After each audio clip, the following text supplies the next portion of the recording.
slightly going to change the program, and we will straight away jump and call our evaluator, who is Fernando, who will explain how the program is going to be. Okay. Please help me welcome Fernando. I'll do the introduction from here because this is what would typically happen for your masters. All right. Just double checking, it's masters, not PhD. Masters. It is masters. Yes. Okay, so it's not quite as nasty. Okay. First things first, everyone, you are going to be requested to be as silent as possible. Please put your phones on silent or off. I would request that if you do need to use the bathroom, please just do so as quietly as possible, not to bother the speaker. The speaker's subject is the impact of microaggressions on individual and organizational outcomes, the mediating role of age diversity climate.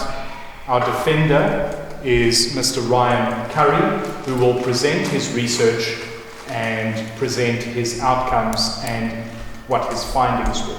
He will then have a question and answer session with me there for a short period. He will then have an open evaluation on how he presented from the club, and then I will give his official evaluation. And Toastmasters, you never speak for free, and Beth has managed to find a decent assignment for him. And the assignment that you're going to use, I think this is a level 3, right? Yeah, in the original previous version of Pathways, it was in level 1, this particular one, but now it's an elective in level 3. Okay. And the purpose statement is for the member to learn or review basic research, this is more than basic, research methods and present a well-organized, well-researched speech on any topic. So yes, I am academically versed, as I'm not going to give my qualifications now. You won't get your evaluator's qualifications until afterwards as well. Okay, so just be prepared for that. Just want to confirm you are going to be evaluated under a European scale. Yes. Yeah. In Italy. It's Italian, I understand, so they are a little bit nastier than we are. Yeah. Okay, that's fine. Ladies and gentlemen, I would like to wish Ryan good luck before we hand over to our Toastmaster, Bessie. Thank you. Please take your position. Before that, Mr. can you please show us how are you going to time him? Time is 12 to 15 minutes, right? Yes. Yeah. So how would you like to be timed? We have discussed it, but it will be light at 5 minutes, 6 minutes, and 7 minutes, and that will conclude my first half of the paper. And then it will be a light at 13 minutes, 14 minutes, and 15 minutes, and that should be the total paper. Please help me to welcome Ryan Currie with the title, The Impact of Microaggression on Individual and Organizational Outcome, the Mediating Role of Age Diversity Climate.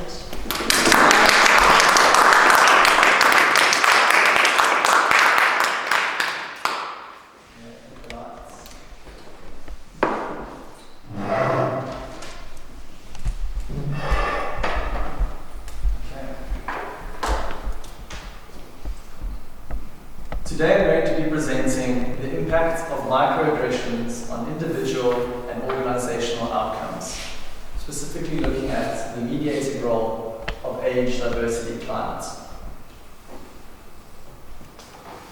We're going to be going over a couple areas today, starting with the analytical framework and going all the way down through to the discussion.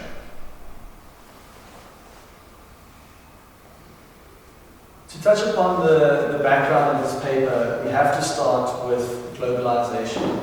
The world is becoming a more and more globalized space, and in this space, in this globalized world, we're now experiencing an increase in workforce diversity. The area of diversity that is interesting to us today is age diversity. Age diversity is increasing as we still have an influx of young individuals joining the workforce, as that's what we we are now experiencing is older individuals working later on into their careers, which is increasing age diversity. Unfortunately, the other thing that we're experiencing with an increase in age diversity is an increase in age prejudice as well as age discrimination. Talking about discrimination, we can move into microaggressions. Microaggressions are subtle forms of discrimination that are very difficult to pick up on, and they are in contrast to explicit forms of aggression or discrimination, which are very easy to see. Microaggressions, which is really the main focal point of this paper, can be split into three parts: micro-assaults, micro-insults, and micro-invalidations, and all of these are subtle in nature. To touch a little bit on previous findings, microaggressions was first studied by an individual called Chester Pierce in the 1970s, and microaggressions initially was focused on race. It then transitioned into race and gender, and now what we're seeing is age taking a more prevalent role. Then to touch on a theory which has really helped us to conceptualize how microaggressions affect individual and organizational outcomes, we use a social exchange theory, which I'll be referring to as SET from this point on. Now, SET posits that every interaction and every reaction is based on reciprocity and exchange. What this theory is stating is that every relationship goes through, and every interaction goes through a cost-benefit analysis. What happens is, if you and I are discussing something, and I feel that it is costing me, I'm not going to do anything to benefit you in return. And that gives us an important theoretical background for how microaggressions end up having a negative impact on individuals and organizations. Now we move on to the aim and objectives. The aim of this paper was to evaluate how perceived age-related microaggressions impact age diversity climates, and how this in turn affects both individual and organizational outcomes.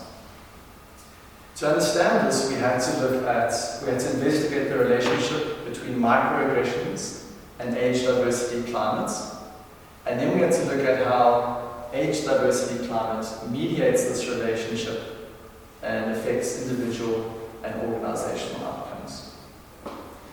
Now, to help us understand, we can look at one slide too early. The hypotheses for this paper are threefold. Firstly, we state that microaggressions will negatively impact intrinsic motivation and work engagement. Secondly, we state that microaggressions will be positively related to emotional exhaustion and to intentions to quit. And thirdly, we state that microaggressions will be negatively related to organizational commitment, which is OC, organizational citizenship behaviors, which is OCBs, and organizational justice, which is OJ. And this is all through our mediator, which is age diversity climate. To help visualize this, we have microaggressions, which serve as our independent variable. Microaggressions then works through age diversity climate, which is our mediating variable. And then what we see is, through that mediation, we have a positive relationship with emotional exhaustion and intentions to quit. We have a negative relationship with intrinsic motivation and work engagement. And that sums up our individual level outcomes, so at the individual personal level. We then see negative relationships with all of our organizational level outcomes, such as organizational commitments, OCBs, and OJ. The study design, this study was a quantitative cross-sectional study. It used an online survey which was time-lagged, which means that we had 2 time points. And all of the participants completed a validated measure through this online survey. For brevity, for the sake of brevity, I'll only go through some of the measures and the sample items. We look at our age-related microaggressions, which again is our independent variable, and there we use Nadal's Renz scale. A sample item there was someone assumed that my work would be inferior to people of other age groups. Over here we can also see partially what's called a Cronbach's alpha, so we can see that all of the Cronbach's alpha, which relates to validity, they are all in the acceptable range. Moving on to our other measures, I'll touch on one individual and one organizational measure. Intentions to quit, we use Landau and Hammer's scale, and the sample item there was as soon as I can find a better job, I will leave my organization. And then at the organizational level, for OC, we used Bentine's scale, and the sample item there was, my organization has a great deal of personal meaning to me. Onto our participants, or our sample, we see that our participants were relatively young in age. We had a mean age of 33 with a standard deviation of 12. Our gender, we had almost double the amount of females in our sample than males. When it comes to education, most of our sample had a 3-year degree or higher. And as for the title, most of our sample worked as white-collar members, workers, or even upper management. For the statistical analyses, we used JASP's programming software. We looked at descriptors, which I just touched on, correlation, which was to identify specific relationships, and we ran a mediation analysis. I also ran a reverse mediation and a mediation without confounders to really test the model. Now on to the results.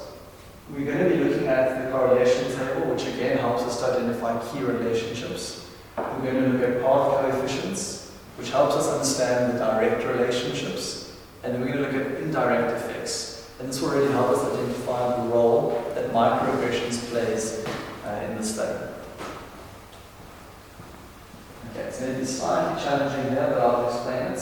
So if we look at column 2, this is microaggressions. And what we see here is that microaggressions do not correlate with any of our outcome variables alone. So they don't have any correlation with the outcome variables. What we do see though is in row 10, age, diversity, climate, or ADC, correlates with all of our outcome variables. What that tells us is that age, diversity, climate is really linked to all of the outcome variables, but microaggressions is not. That's an important first step here. We then move on to the path coefficients. These are now the direct results. What we can see here is that time 1 microaggressions directly relates to time 2 age, diversity, climate. Can't really see it, but it's negative 0.46, and it is statistically significant. What this means is that every time microaggressions increases by 1, we see that age, diversity, climate worsens by 0.46. And it is statistically significant. The other thing which we can see is that on the far right-hand side here, it's what we call a confidence interval. And these confidence intervals do not cross 0. So what that is basically saying is that we can be sure with a 95% level of confidence that this relationship is in fact negative. That's between microaggressions and age, diversity, climate. Then what we see in the bottom half here is the unique effects of the mediator, age, diversity, climate, on our outcome variables. And we see exactly what we would expect here. As age diversity increases, emotional exhaustion decreases. So the safer people feel in terms of age, the less emotionally exhausted they're going to be. The same is for intentions to quit. As ADC increases, intentions to quit decrease. And then we see a positive relationship with the rest of our outcome variables. We see that as age diversity motivation increases, work engagement increases, organizational commitment increases, OCB increases, and perceptions of justice increase. So we see that age diversity climate really has a protective function towards our outcome variables in a direct manner. However, all of this is completely reversed when we introduce microaggressions into our model. Now that we're looking at the indirect effects, so microaggressions as our independent variable affects age diversity climates and then has a different impact on our outcome variable. So where emotional exhaustion once was reducing, once we introduce microaggressions as our independent variable, we now see that emotional exhaustion increases. We also see that intentions to quit increase because of microaggressions' impact on age diversity climates. Further to this, we see that intrinsic motivation decreases, work engagement decreases. So those are all four of our individual outcome variables completely reversing and now being problematic. We then see the same thing for our organizational level variables. We see that organizational commitment decreases. We see that organizational citizenship behaviors decrease. And we see that perceptions of organizational justice decrease. So what are our focus points? There's clearly a rise of subtle discrimination. And this is something that we can see as explicit discrimination is now socially unacceptable and continuously outlawed. So these forms of discrimination are really taking over, especially in the workplace. Another important part to note is that microaggressions have a severe and significant negative impact on age diversity climates. That negative 0.46 that we see shows us that age diversity climate is really damaged when microaggressions are present. So it is really critical to address microaggressions when trying to save age diversity climate's protective function. Another interesting point, or focal point rather, is that age diversity climate really does function as a mediator for these effects that we see. We do not see direct effects between microaggressions and our outcome variables. However, we do see effects when microaggressions work through age diversity climate and then onto our outcome variables. So where can we go moving forward? We really need to focus on technology and remote work.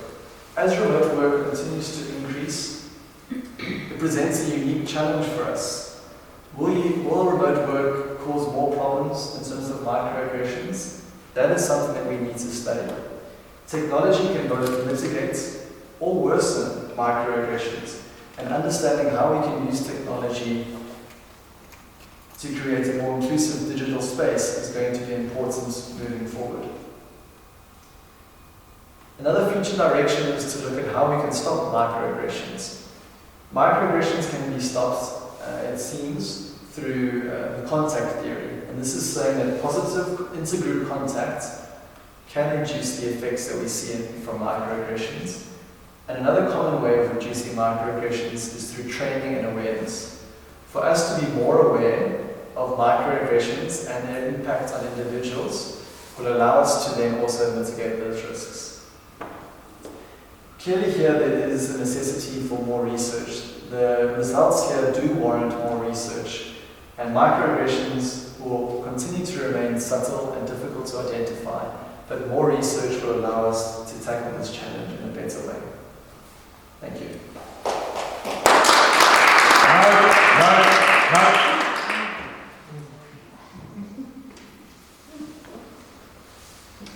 Thank you, Ryan. First of all, I'm going to look at your report. Your report states that your research is novel, but you quote Bertoli in 2022 for the same work. So which is it? Is it novel? It is novel in the sense that this is a new slant on the idea of age-related microaggressions. So, as I mentioned before, Chester P. actually a start of microaggression research in 1970s. Okay, thank you. But then you have not defined the particular microaggression. So what are you measuring as an independent variable?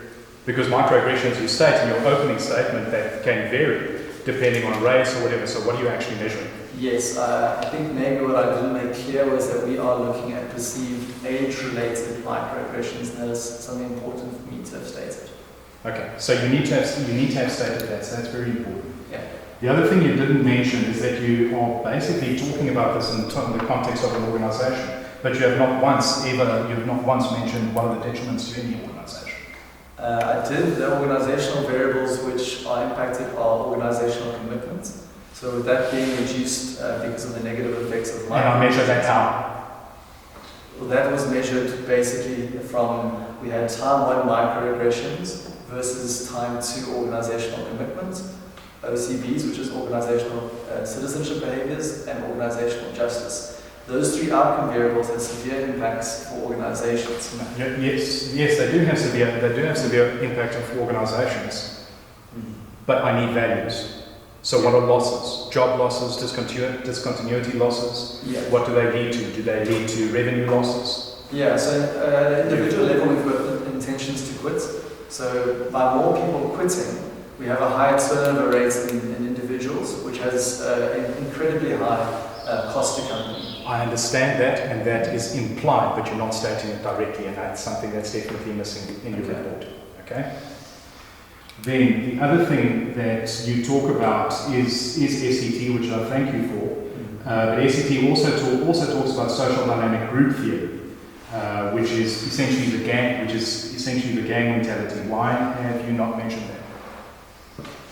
The main focus of SET for my purposes was looking at how an individual relates to another individual.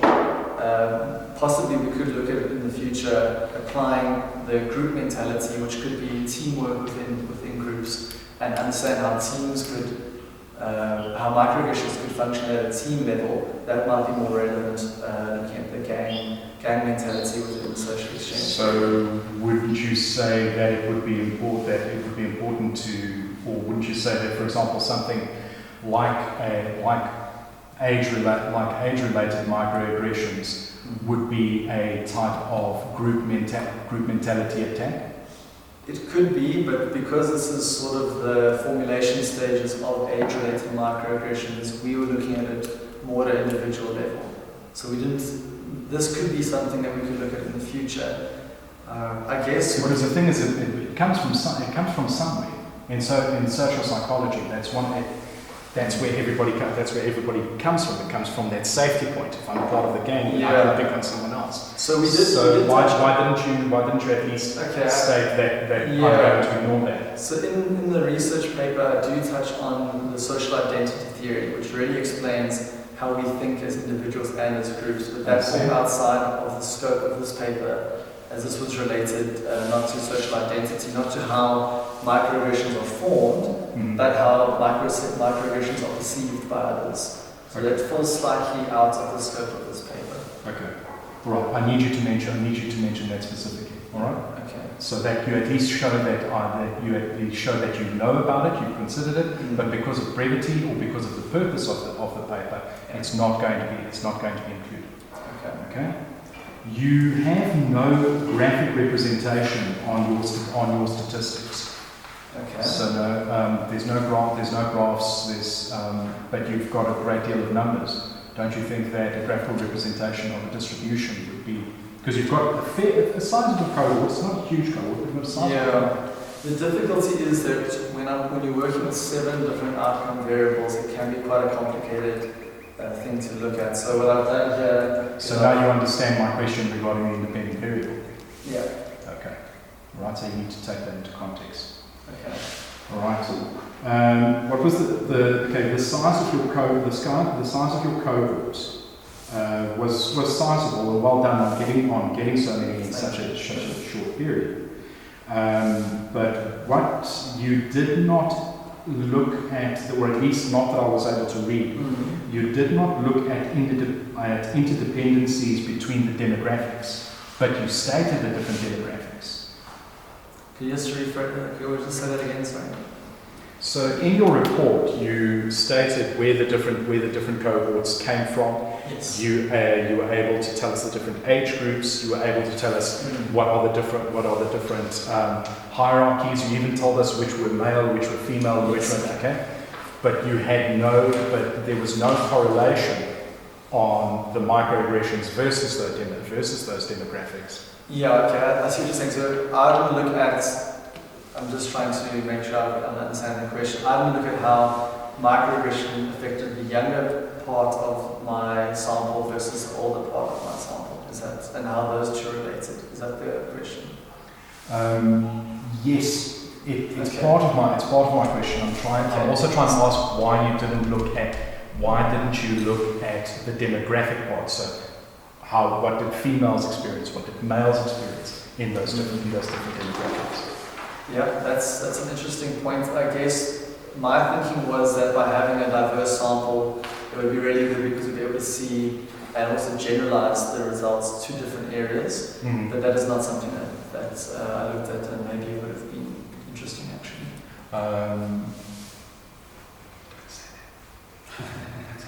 Okay. All right. I can be honest here, but You can be honest here. Yes. Okay. All right. Okay. Sorry, I need to be serious. Can you tell me what the difference is between a microaggression and a macroaggression? Yeah, so microaggression is basically subtle, difficult to identify. Macroaggression would be, it's not, those things aren't actually opposites. So you've got microaggression, which are subtle and difficult to identify. They are covert. And then you have explicit discrimination, which is overt. So what happened was that many, many years ago, and it does actually still exist today, unfortunately, you had discrimination which was really in your face and easy to see. And what's happened is that because that's been outlawed and now it's socially unacceptable, people haven't changed necessarily all of their discriminatory ways or thoughts, but they can't act out those macro or explicit discriminations anymore. So now what's happened is we've seen microaggressions, which is just subtle and difficult and covert forms of discrimination really taking over in the modern era. Okay, so do you think that would have been a more powerful introduction? What you just said now? Especially if you're going to try to get this published, that's the aim, yes? Yeah, so I do touch upon the You touch on it, but yeah, you're not strongly enough. No. Good for you. No, I disagree completely, actually. So, although explicit forms of discrimination were more important or more relevant, I've lost it. Can you ask it again, and then I can take you on? Okay, all right. We're actually okay. Yeah. We're just about out of time. Okay. Apologies, yeah. Okay, so that's an entrapment question. They are trying to force you to defend. Okay. You could easily have shut me up by just saying that's not the aim, and the aim is in the title. Okay. May I add something? I've also discovered that academic papers are limited in scope. So what Fernando said, it's necessary to state it. If you want a broad piece of information, you read a book, not an academic article. And that's so it's important that you state the limitations of what you are covering, or scope are covering. We weren't meant to include limitations in this presentation. I did have No, limitations. if you're confronted. The things if you're confronted with it, and you will be. Oh, okay. Then I can just say it's outside the scope. Yes. The other thing is in your report. You have to state. You have to state this is what we're not looking at. Yeah. The professors should actually know that. Yes. They're Italians. Yes. Unless it's pizza, they don't know much. Okay. Right, I think that's I'm going to just carry on with with your normal evaluation, so you can get also you can put the lights on, and then the team can give you. Brilliant, thank you. Okay.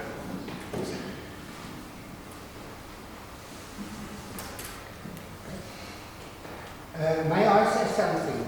Maybe if there's a challenge, you should also include in graphs. I thought that including some color in your tables might have helped to emphasize things and help you to speak about it, unless they constrain you that you're not allowed to. Yeah, that is one of the difficulties, that they don't want color or any fancy thing. Yeah, it's for quite scientific. If it's for a journal, they can't. No, what I mean is you're presenting this in a constrained time. So color in that table is presenting it to the audience. And is it going to be on Zoom or Teams or something? It's in person, I'm flying there. In person. Yeah. May I then say something? I think there's too much information on much of the slides. Okay, my eyesight is not perfect, but from here I couldn't read, so as far as content is concerned, I couldn't see that. So if you can, I think some of your slides should be split, text should be enlarged for that purpose, because the moment you lose somebody, because he cannot clearly read, he's struggling to read, you also get some other problems in terms of the perception of the Yeah. Okay, so there's two things. The first one is about the color. I agree with you, actually color would make it easier, but that's just something that I can't include in notes. The other thing is the amount of text, and it's really one of those, it's a catch-22, because I want to reduce 3 slides text, but then I'm moving from 15 slides to 18 or 19 slides, and then you're changing slides very quickly. So it's the design of the study with the measures. Those 2 slides are really, they have too much information on them. And I'm still, so tonight was actually meant to be just for me to get comfortable presenting it and get some constructive feedback so that I can go and tinker with it and really make it into something. So actually that would be really helpful. Thank you. Yeah. I think you can maybe consider changing the font to something that's more nice on the eye. Thank you. Yeah. Looked a bit gothic or I also think our screen will be a bit bigger and it should be a little bit clearer. But yeah, okay, I will do that. Thanks so much. I think it was very brave to present so well done. Thank you very much for that. I wanted to know, you gave 3 hypotheses, right? Yes. And then you gave the statistical significance of them, etc. Did you manage to put it in the end? Because I may have missed it. Yeah. When you were concluding to say whether your hypotheses were actually, like stating it out versus just the statistical significance of it, because it kind of, that's actually to wrap it up. I didn't actually say What happened to your hypothesis? that they were all confirmed. Yes. Oh, that was my last question. Sorry. That's not a big problem. Sweet, you know. Yeah, that's so funny. Science. You're right, because I mentioned that all of the relationships reversed, which is confirming our hypothesis, but I didn't mention it myself, so that's actually something I'll definitely need to add. Sort of in your conclusion, as concluding to, it's Yeah. like the end of the story. Thank you. Maybe I'll give this a go. Thank you. Chris.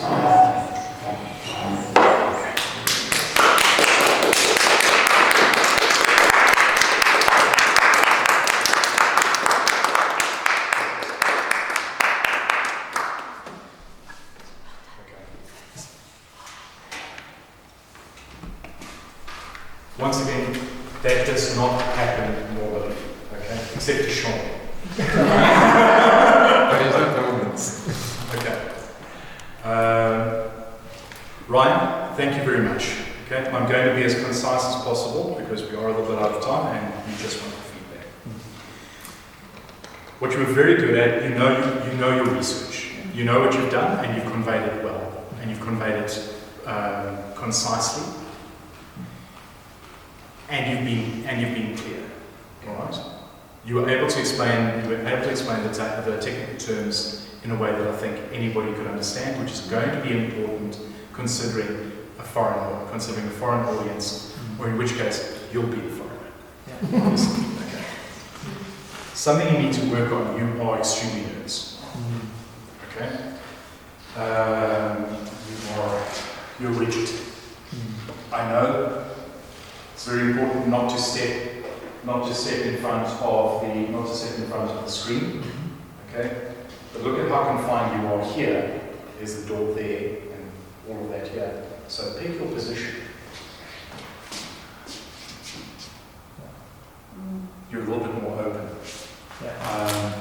It's again, as an industrial psychologist, you would know, having that space gives you a little bit of breathing room. Yeah. All right. Another thing that I really need you to try to work on, and you almost have it, and I think it's just the nervousness that got you. When you were explaining your statistics, you were excited about that number, about that correlation, but it didn't come across. So use your voice, play with your voice, right? Italians are very boisterous, right, and dramatic, very annoying, right? But use it to your advantage. Yeah. Okay? Generally, at my defence, they were extremely okay. Mine was a mathematical defence. They're extremely aggressive. And then you get guys that are quite nice. So you're going to get a mix and match between the two. So something that you need to challenge yourself on. The last thing you must do is give a defeated sigh of, I guess you're right. You say, I'll take that under advisement if I need to update. But I believe that I've answered it adequately. Okay. So you need to look at that report. I don't know if have you handed in already. Not the final report. No. Okay. You need to take time to not expand the parameters, but to expand the scope definition. So take a paragraph and say, this is what I have not done. Because then that you disarm your evaluator. Okay. Right. Because there's always that one ass that is going to go, but why don't you look at people with brown hair? Okay? There's always someone who makes a question just to ask a bloody question. You have no idea how much it irritates me because they add no value whatsoever. But you're going to get it, and just accept it. And the other thing that you should have done when I asked the question about the demographics, I asked it in a confusing way. I got that. I did it on purpose. Okay. It's a good trick, and it's a good interview trick if you're ever doing a press conference. Is you go to the person and you look at the person and you say, I understand your question as, you want to know if da da da da da da. Is that correct? If it's not correct, you make them clarify. And you make them clarify again. Because the last thing you want to do is be sitting here with, as the Afrikaans say, a mond-vol tande. Alright? So you make them clarify until you know exactly the answer that they are after. Okay. And if it's a no, it's a no. If it's a yes, it's a yes. Right? Okay. Work on the nervousness. You're going to be fine because you know your stuff. They're really just going to check if you know your stuff. So they're going to trap you up on things that you don't know. And that's why you define, not on scope. Right. But well done and best of luck. Thank you.